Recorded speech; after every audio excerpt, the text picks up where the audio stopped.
Iccitiin kun iccitii dhoksaa jaalallee faarfataa Daawit Morkaa kanaan dura mana tokko keessa waliin turan jedhamee amma sooshaal miidiyaa gubbaatti dubbatamaa jirudha. Wanti kun ammam dhugaadha isa jedhuuf intalli kun Daawit Morkaadhaa fi jaalallee akka turte innis ishee wajjin cidha dhaabbachuuf qophiirra akka turetu dubbatamaa jira. Garuu yeroo muraasa booda haala hin beekamnee fi haala namatti hin tolleen mana isaa gadhiiste akka baate akkasuma sin barbaadu jettee akka isa geggeessitetu dubbatamaa jira. Maatii isheen wajjin gaa'ela dhaabbachaa jirtu kuni maatii baay'ee sooressaa fi maatii baay'ee qabeenya qaban gaafa intalli isaanii heebbifamtuyyuu intala isaaniidhaaf eebbarratti maatii makiinaa qarshii miliyoona 16 bite intala isaanii badhaasuudha. Akkamittiin jaalallee Daawit Morkaa kana gara ofii isaaniitti fidachuu danda'anii garuu gaaffii uummattoota Wallaggaa maraatiin godina Wallagga lixaatti yeroo ammaa wanti raawwachaa jiru jaarsummaadhaan kan wal qabatu dubartoonni magaalaa Gimbii hedduun isaanii warqee malee akkasuma jaarsummaa makiinaa gatii qaqqaalii balbala isaanii dhaabate malee gadi hin baanu abbaa manaa keenyaaf harka hin kenninu haga jechuutti ga'anii jiru. Godina Wallagga lixaa bakkeewwan garaagaraa keessatti gaa'elli gaafa dhaabbatu akka aadaa Oromootti warqeen godhame bunni geeffame maallaqni hedduun maatii intalaa irratti dhangalaafame akka aadaa Oromootti gaa'ela dhaabbatu. Amma garuu aadaa kana wanta cabse fakkaata. Makiinaa gatii qaalii akkasuma warqee gatiinsaa qaalii mi'a daayimandiitti shallagamu hedduu qabatanii maatii intalaa bira dhaqan malee gaa'elli qaldiitti hin dhaabbachuu jechaa jiru. Kan jaalallee Daawit Morkaa kun garuu wanta addaadha. Isaa wajjin jiraachaa turte, isaa wajjin jaalala hedduu erga gaggeessitee booda isa dhiiste gurbaa asirraa argamu kana faana gaa'ela dhaabbachaa jirti.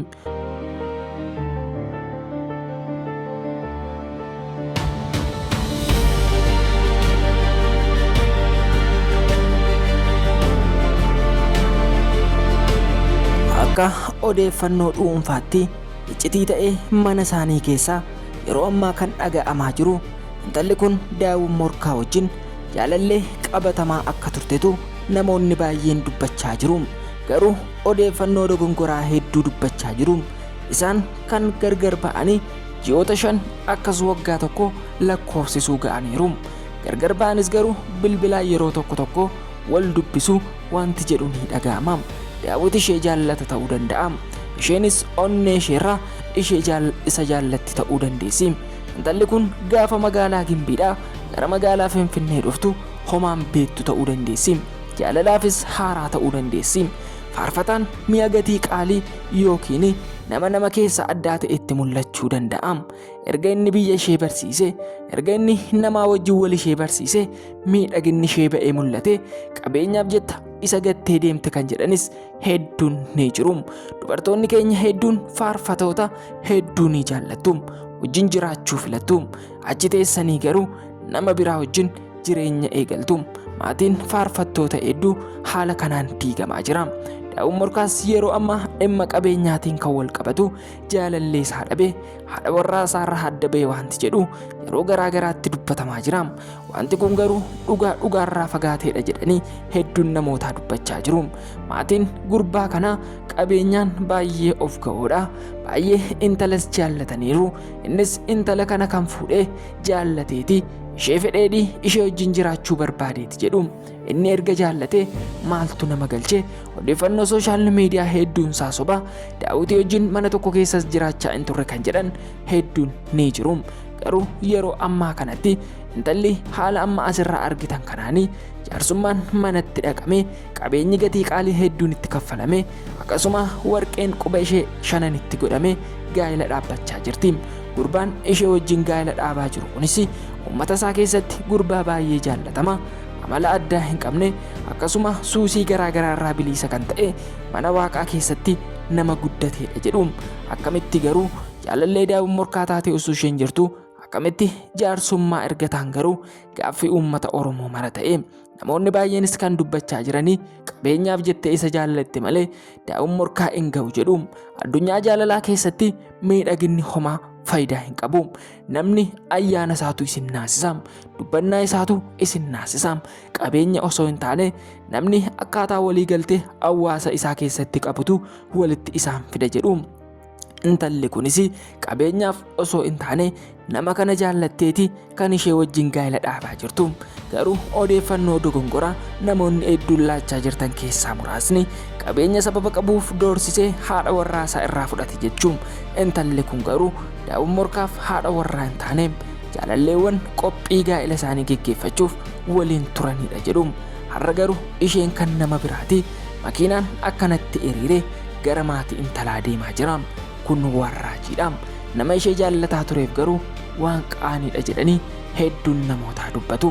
Makiinaan asirratti argitan kun hunduu jaarsummaa isheetiif gara magaalaa Gimbiitti gaara abbaa seenaa keessa qaxxaamuree imalaa jira.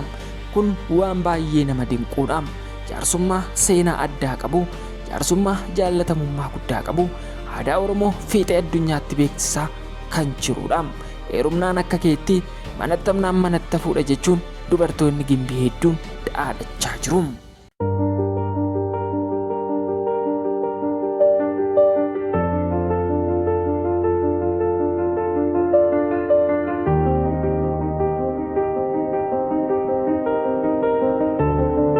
Yooyyaa harka fuunee akkam jirtu hordoftootaaf kabajamtoota Adaamaa Deel marti keessanii bakka jirtanitti nagaan keenya isiniif haa baay'atu jecha odeeffannoo wayitaawwaa guyyaa guyyaan isin biraan geenyu kan Adaamaa Deel guyyaa irraa dhimma jaalallee daawun morkaa duraanii turte jechuun namoonni baay'een fuula sooshaal miidiyaa irratti maxxansaa jiranidha.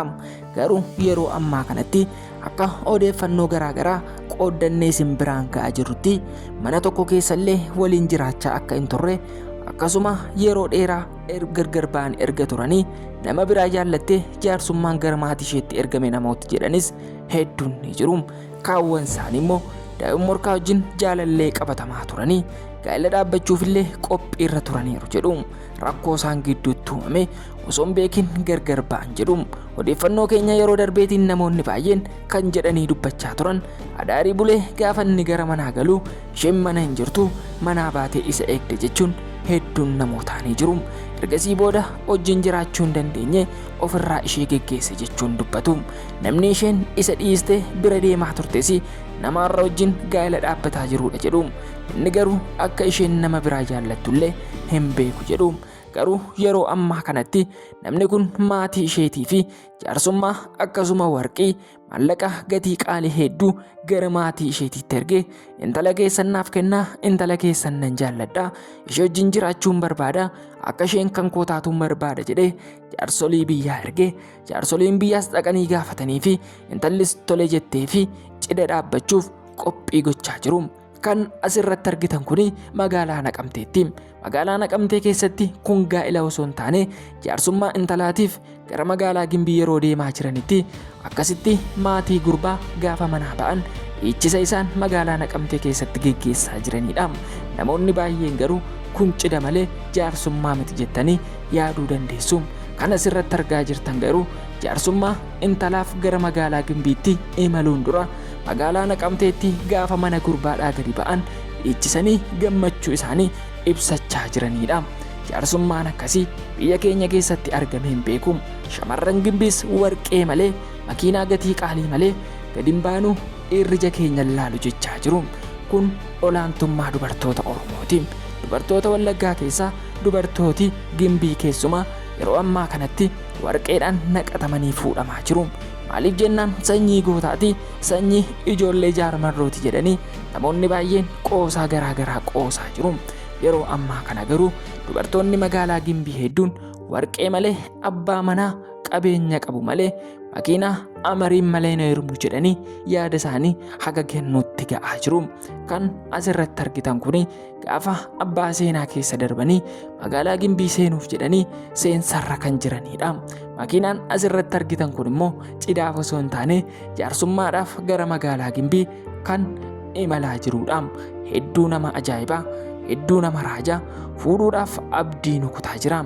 Akkamitti fuuna, akkamitti dubartii mijeeffannee wajjin jiraannaanii dhiirota hedduu keenyaaf yaaddoo guddaa ta'eera. Osoo oduu kana dubbisnu wanti nu raaje keessaa makiinaan asirratti argitan kuni makiinaa qarshii miliyoona 16 qofaam. Hundi isaayyuu makiinaa gatii qaaliin bitamedha. Imala gaarii jedham. Imalli gaarii gara magaalaa Gimbiitti males haala gaariin xumurame. Gurbaanis dhiichisa haala gaariin dhiichise intala naqatanii gara qe'ee isaaniitti deebi'uunis ga'e. Akkasittiin intala fudhatanii odeeffannoo keenya gara xumuraatti yoo finnu daa'im morkaa gantee sooressa jaallatte jettanii namoonni hedduun maxxansaa jirtan akka of eegdanii akeekkachiisa dhuma isiniif laatanii jiru. Daa'im morkaas dhimma kana ba'ee hin dubbanne jaalallee koo turtes hin jenne abukaatoo eenyuutis hin bitateennaan daa'im morkaa gantee isa dhiistee gurbaa kanatti heerumte jettu. Gurbaan kun qabeenyaan of ga'aasa ta'uu waan barbaadesaa ta'uu intalli isa jaallatteenaan isa fuudhuu ishee fuudhuu ni danda'a. Kan asirratti argitan kuni jaalallee isaadha. Akka kanatti dhiichisanii fo'aa godhee intala harka isaa galchate hedduu namatti tola.